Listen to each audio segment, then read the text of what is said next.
Brilliance Audio presents Rose by Elle Casey, performed by Stina Nielsen. I closed the last of the clinic's kennel doors and looked down at the wiggling, waggling ball of energy at my feet. Are you ready to go home for the day, Banana? Is that what you're trying to tell me? My three-legged border collie mascot whines in response and looks at the door as his tail wags. His communication skills are the stuff of legend. I could have named him Lassie, except he's not a girl, and he's always so crazy excited and going, well, bananas. Naming him after the fruit seemed more appropriate. Fine. Let me get my coat.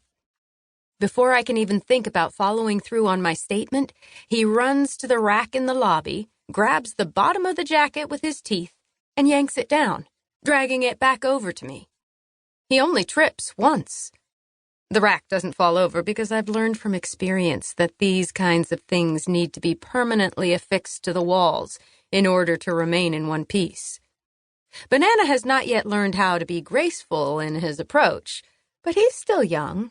Given enough time, I'm sure he'll figure out how to do just about everything around here as my helper, despite the fact that he lacks opposable thumbs.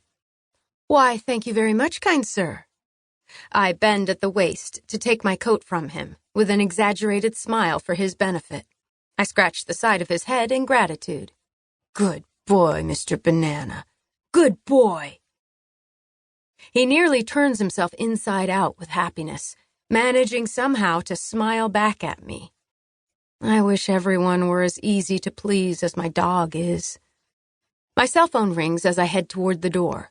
When I recognize the caller as the thorn in my side, Betty Beeland from the town council, I hit the ignore button and slide the phone into my coat pocket. I'm too tired to deal with her nonsense right now. She has never respected the fact that I'm running a business here, and that if she wants to talk to me about it, she needs to call me during regular hours on the work number, and not on my personal phone at 8 p.m. Some people. I know very well what she's going to tell me, that there's going to be a meeting soon about the use of my family's former barn as a clinic, and that it doesn't look good for me or my patients. Been there, done that, and not worried. I have the law on my side. I've been battling these small-minded bureaucrats for years, ever since I decided to make my business, a non-profit animal rescue, official. You'd think they'd be grateful that I cure their sick pets at discount prices and the local injured wildlife at no cost to them. But nope. 100 times no. They want to tax me, fine me, and wrap me up in red tape so tight I suffocate because they cannot stand that all the efforts they've made thus far to control my life have failed. If it weren't for Betty's personal vendetta against me, I doubt the town would continue to bother with the issue. But hell hath no fury like a woman scorned, and her ex-husband asked me out on a date once. In her eyes, I think it means she was rejected by a man who wanted to be with me instead. He never asked again, and I never see him around town, but that doesn't seem to matter to her. Just the fact that he wanted to take me out was enough for her to hate me. It almost makes me want to date him, just so the whole thing would be fair. But I don't go out with guys who have the kind of baggage he's carrying around.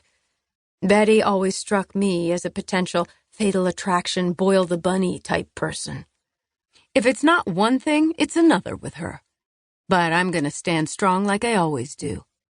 The only things I care about are the animals who need me at the clinic and the family that loves me. Those stiff-necked politicians can go suck a bag of lemons as far as I'm concerned.